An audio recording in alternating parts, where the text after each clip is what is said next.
Welcome to the Steelers by the Lake podcast. My name is James Shark, joined once again by my co-host Cody Tanner.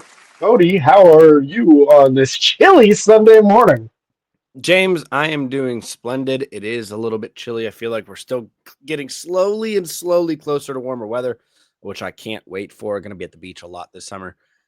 Going to be a good time, James. It's going to be a good time. How are you? I'm doing well, man. Doing well. Got to spend a large portion of the day yesterday with a girlfriend, Erica, and life's pretty good right now. So not going to complain. Our free agency's right around the corner. NFL draft visits starting to happen. Things are really ramping up in the Steelers world. Yep. Yeah, we're very excited. With that being said, we're also excited. Next week, we'll start the new season of the NFL, which means in turn it will start the new season for the Steelers by the Lake year as well. So we will be starting. You guys will see on our posts and stuff that it's now going to be entering into season 2025. So going into what, year 7, James, of this podcast, man. Time sure flies. But no, we are very excited to bring you guys the news and updates and everything. Mock drafts coming today. First mock draft of the season. James is sharing his. Mine will be next week. But before that, James, let's talk a few guys on the team right now with some updates. Yeah, absolutely. It starts with Cole Holcomb. And everybody wondered what's been going on with Cole Holcomb. He missed all of last season with what was a devastating knee injury the season previous. So unfortunately, he was unable to come back during the regular season, was very close to coming back in the playoffs, but unfortunately wasn't fully ready to go in that first playoff game, and that was where the Steelers' playoff run ended. So Cole Holcomb actually reduced his salary in a negotiation with the Steelers to stay on the team. So he dropped $4 million off of that salary, so he's going to be making about $2 million in this upcoming season.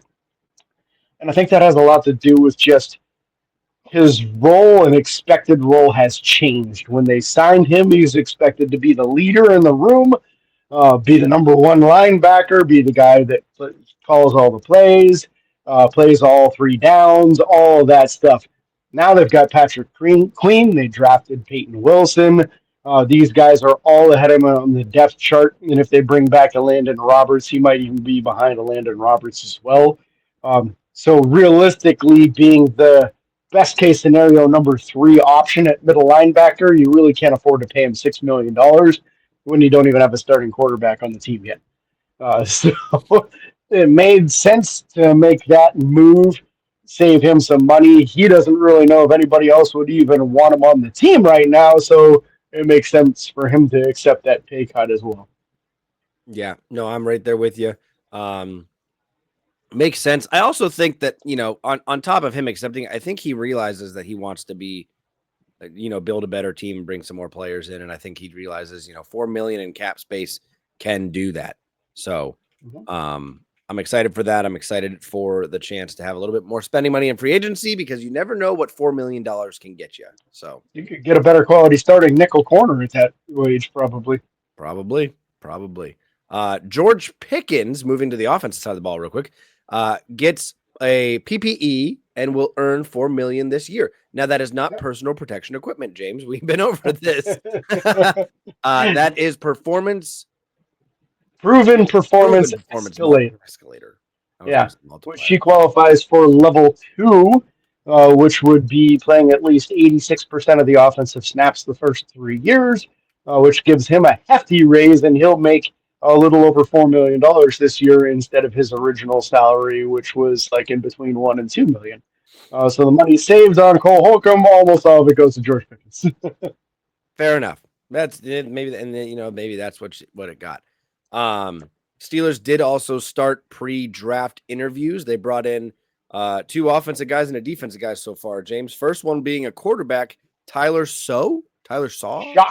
Shock. You'd be shocked on how it's pronounced. It's Shock. It is very shocking how it is pronounced. Tyler, I believe 6-year college quarterback.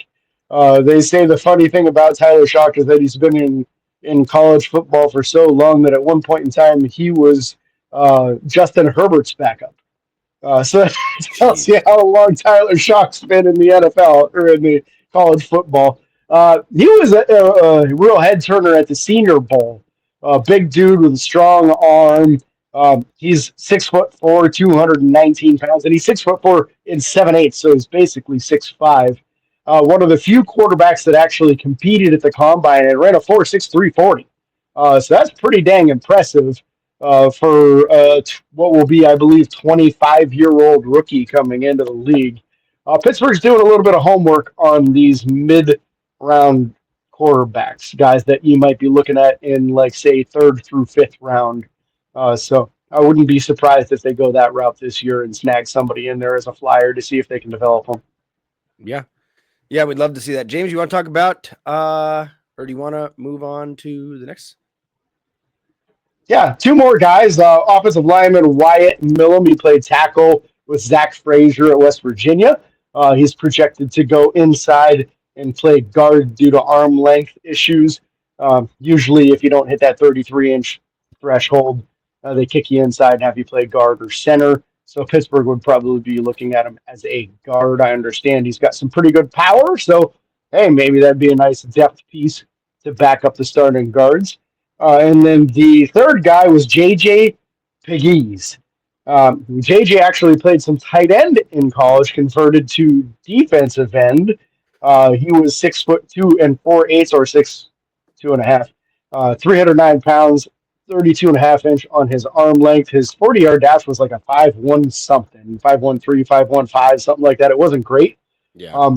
So I kind of expect him to probably put up better numbers at his pro day. So I'll be paying attention to that. As a former tight end, I expected a better 40-yard dash than what he put up.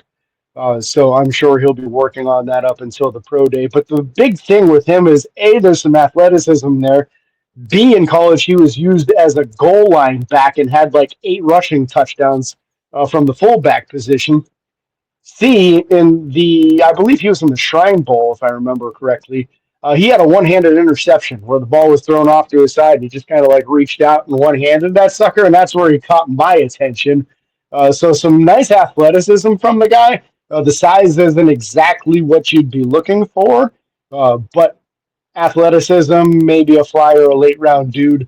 This is a draft that I do expect Pittsburgh to snag 2 defensive linemen, because I think if you take one high, you got an immediate starter, and you might be able to take somebody 3rd or 4th round that could develop into a starter in a year or 2 for you. Yep, definitely could be, and it's there's depth there at that position. So, yeah, absolutely, James. Before we jump over to your mock draft, it is time to share a little bit from our sponsors. So, James, real quick, support for the Steelers by the Lake podcast is provided in part by the Edinburgh Hotel Bar at 100 Meadville Street in downtown Edinburgh, offering a variety of lunch and dinner items every day, plus catering services and a large room for private parties. Information is at 814-734-5103 or online at edinburghhotelbar.com. Edinburgh Hotel Bar, an amazing place to go, have a good time, watch a Steelers game or 2, and eat some good food. So definitely love them. Love going there. It's an awesome place. I was there last weekend for some dinner. Some of their mac and cheese hits perfectly if you're craving some good homemade mac and cheese. James, it's time for you to share your mock draft. So here we are. I'm going to give you the spotlight, sir. Nope, not that spotlight. We're going this spotlight, and we're going to drag you right there. Woo! Look out, buddy. So we, just for full transparency, we were using the Pro Football Network mock draft simulator. They allow a 7th-round draft with full control over it, so you can trade up, trade down. They propose trades to you as you're drafting. It's a fun site to use, so I'll probably use this most of the season unless I come across a better one that I like more. So, 1st-round pick for the Steelers. This is a name that you've heard me say before. You're going to hear me say it again. For the Pittsburgh Steelers in the 1st round of the 2025 NFL Draft, James Strong, as the general manager in today's episode, has chosen Derek Harmon, a defensive lineman. He is 6'4" and 3/8, 313 pounds with long arms, awesome athleticism. He ran a 4.95 40-yard dash at the NFL scouting combine, which is very, very good for a man that big. He moves well. He discards blocks well. He gets after the quarterback. He does everything that you would want. My vision for a guy like this is that day one he starts over Larry Ogunjobi as your 3-4 defensive end. He easily can kick inside in those nickel situations and provide some additional pass rush. So it'll be up in the air as to whether or not you would want him over Keanu Benton.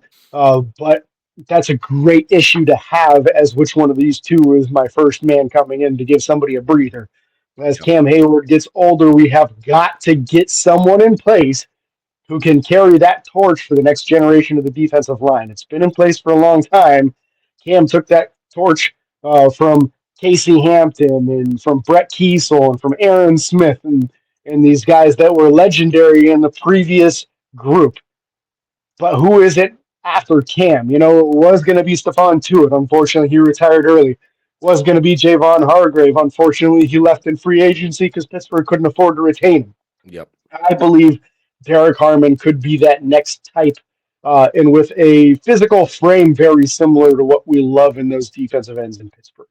So that's the way I went in the first round, and I promise not to do that in every single draft. It's going to be tough not to. Yeah, I like it. I like the pick. Just like you said, Pittsburgh targeting those defensive linemen early. I think that's something very plausible. If he's there, he's very plausible. Yeah, a lot of people have him as like top 4, top 5 defensive lineman. So there's a chance of him being there at 21. All just depends on how much people go after other positions. So it's going to be another one of those years where I watch and see what positions are being drafted and then celebrate if it's a position I don't think Pittsburgh's interested in. Like last year with that massive run on quarterbacks. Man, every time a quarterback was picked, I was jumping up and down and celebrating because I knew that wasn't something Pittsburgh was doing. Yep. Who do you got So second round. Yep. Yeah, second round, Cody. Again, for those who are regular listeners to the program, you have listened to our state and our opinions as far as the Pittsburgh Steelers secondary. I feel like we've got 3 positions that are locked down and 2 of them that are kind of question marks right now. I like the starting safeties a lot. I like Joey Porter Jr. a lot. I don't like cornerback number 2, so that's what I took in the second round as a corner by the name of Darian Porter out of Iowa State. Darian is the prototypical size, speed, length, athleticism kind of guy that you're looking for. So very similar frame as to what you have with Joey Porter Jr. I want to say he was over 6'2". I'm going to pull him up real quick here. I forgot to do that before. Porter or who? Porter, yes. Porter 6'3", 195. Yeah, and he was like a 4.3 something on his 40-yard dash, wasn't he? Like a 4.37 maybe? 4.3 even. 4.3 even, which is just absolutely blazing speed. So that's something that when you have that on the opposite side, the way Pittsburgh likes to run their defense, they seem to like to put Joey Porter Jr. on the number 2 and then their number 2 guy on the number 1.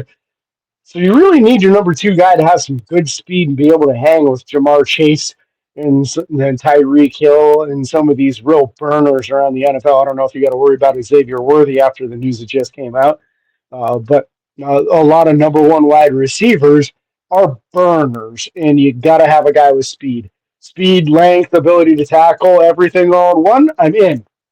So Darian Porter was an easy selection for me in the second round. I feel like you could start him day 1 opposite of Joey Porter Jr. and really have a little bit less concern on who's covering which receiver.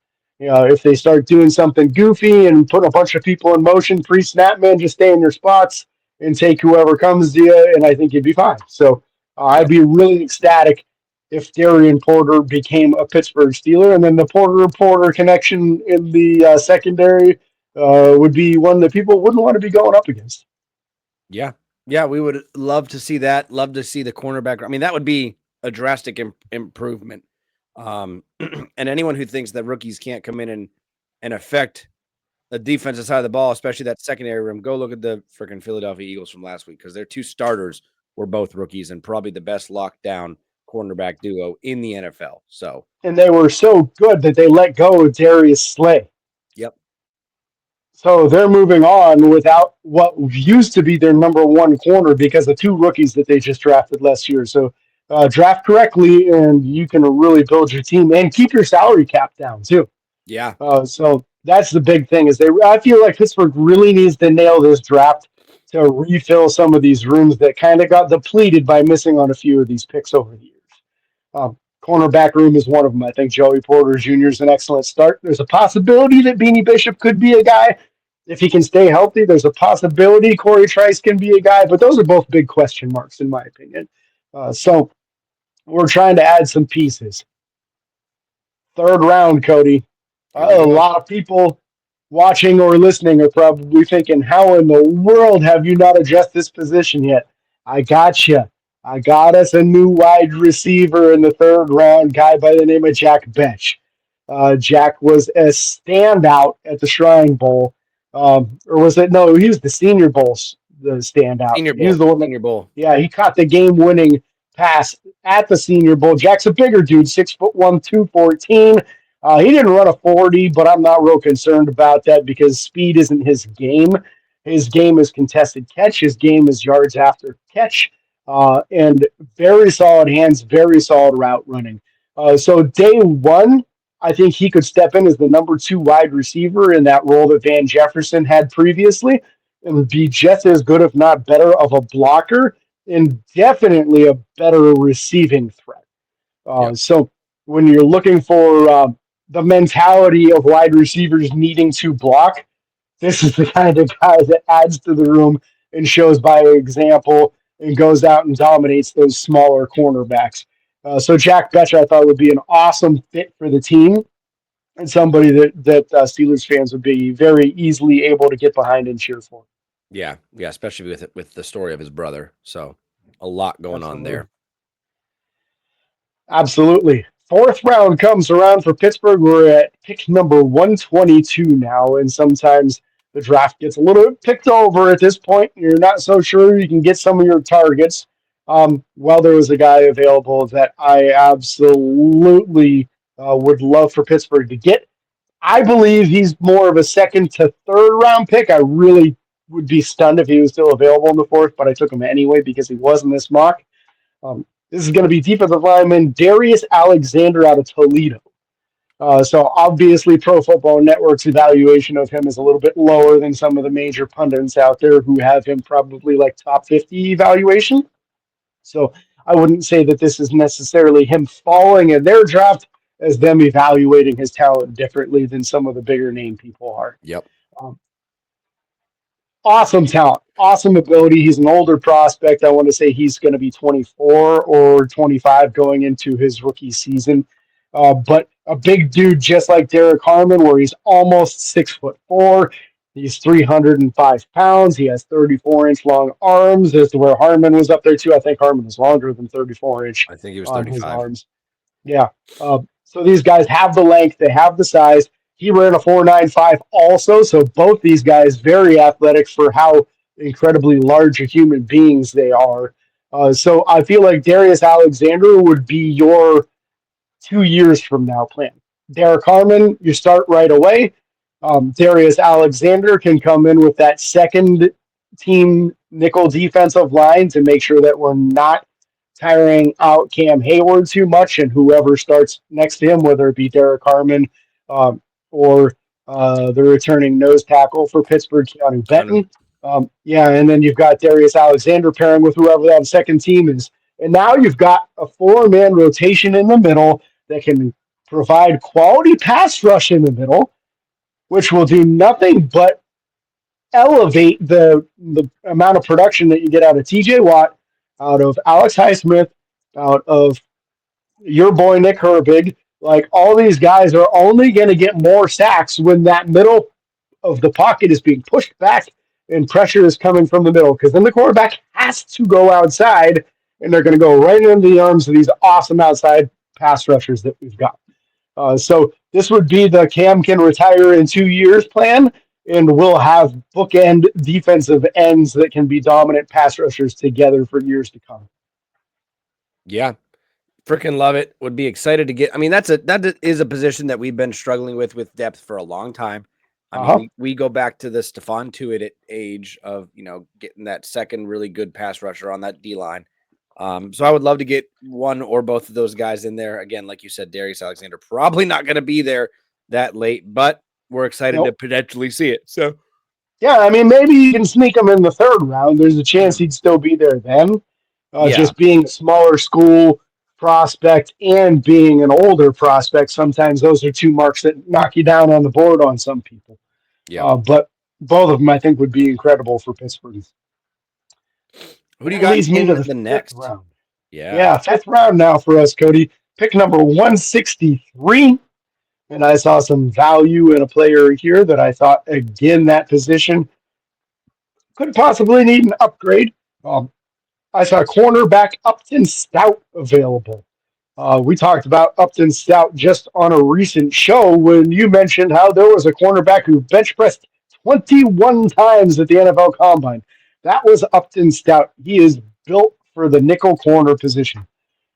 He's like 5'8", 180 pounds or so, and really stout, good athleticism, good speed. He ran in the 4.4s, good jumps. 21 reps on the bench is incredible for an 180-pound man. That's more than I've ever been able to do, and I weigh almost 40 pounds more than that. What was the name again? Upton Stout out of Western Kentucky.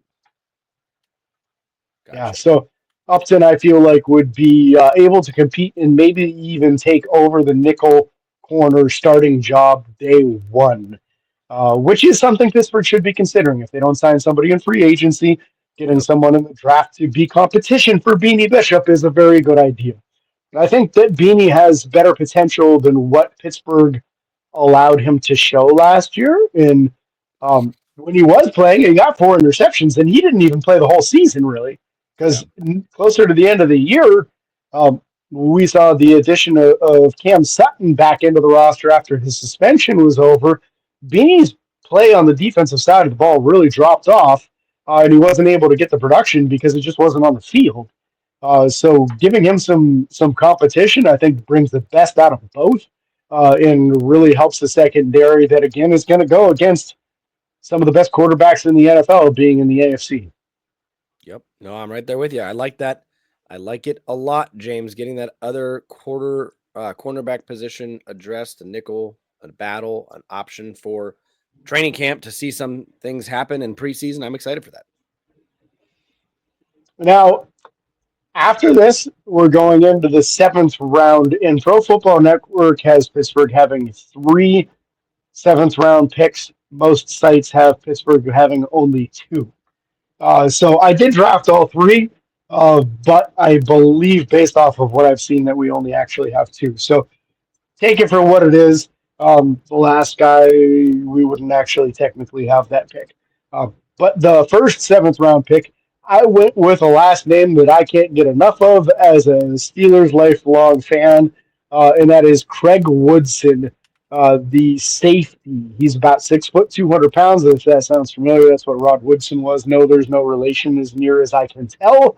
Ran himself a nice 40-yard dash. He's got a good resume from college with interceptions, ability to tackle. Thought of as a pretty good talent, like a top 10 talent safety in this class. Just overall, the safety class is not as high-end talent as some years are, so it's probably going to push a lot of them down. You won't see a ton of them coming off the board till second, third round and later.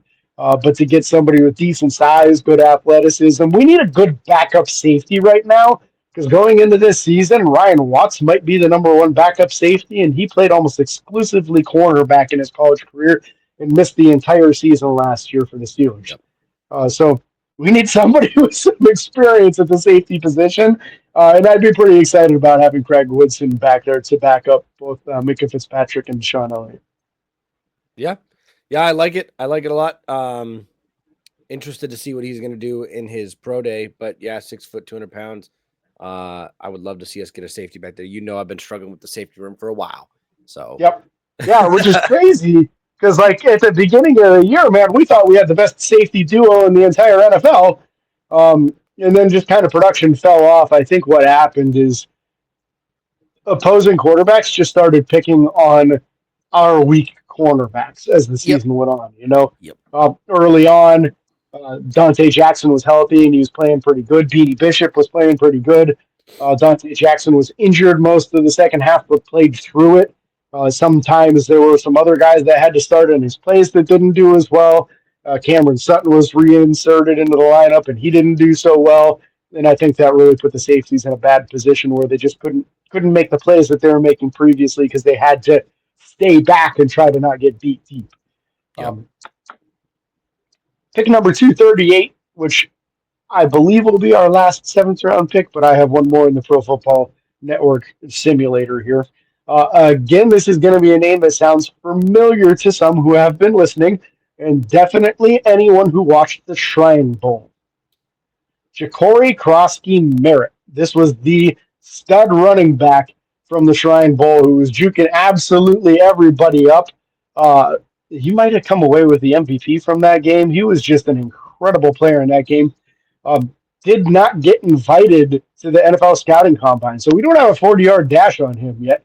I don't know when the Arizona Pro Day is, but I'm excited to see that. But he's a shorter, stout dude with extreme change of direction, and from what I saw in the Shrine Bowl, very good vision as well. So he'd be a very similar mold to what we have with Jaylen Warren at running back. Very, very similar size, very similar built, a stout build, but I believe he's faster than Jaylen Warren. So I think he'd add some nice talent to that room.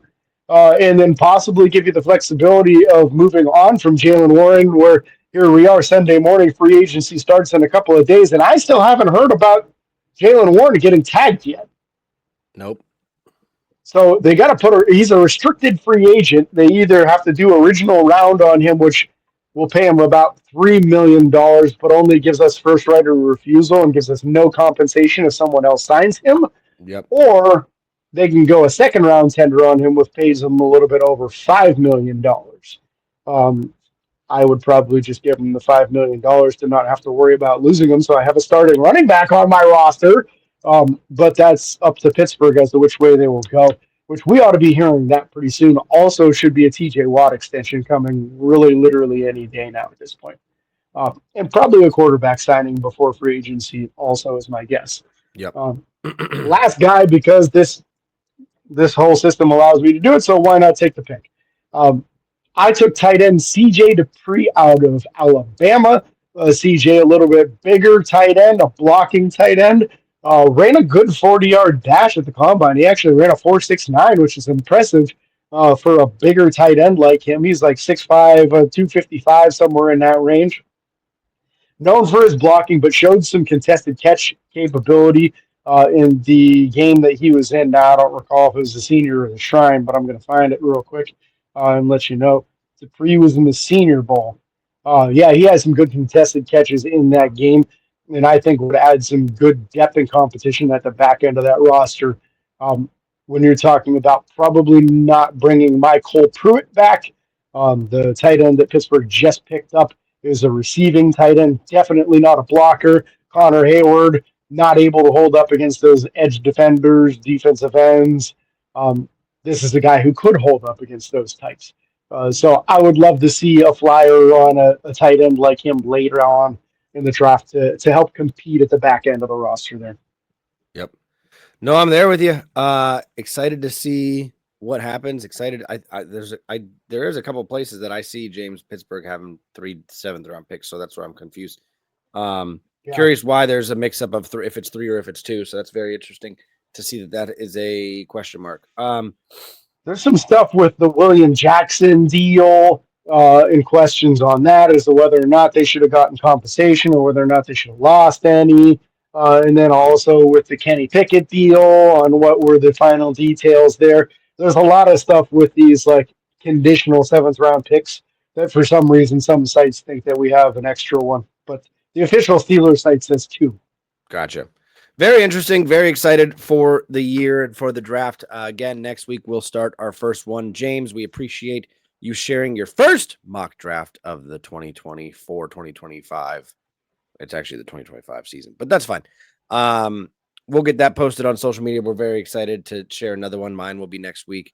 See how James can get excited for mine next week. So excited for that. Thank you guys so much for being here. If you're watching on YouTube, remember to subscribe. If you're listening anywhere else, remember to follow, subscribe. You can subscribe to podcasts anywhere where you listen to them. That should automatically download them, alert them that the new episode's out, and you guys can listen bright and early on Sunday mornings. Can't thank you guys enough. Be sure to like and follow on Facebook, Twitter, Instagram, TikTok, and YouTube. Subscribe, ring the bell. It's free. Doesn't cost you a thing. Don't forget the 5-star reviews and Apple Podcasts make James very happy. And until next time, this is your host, James and Cody, signing off. Peace.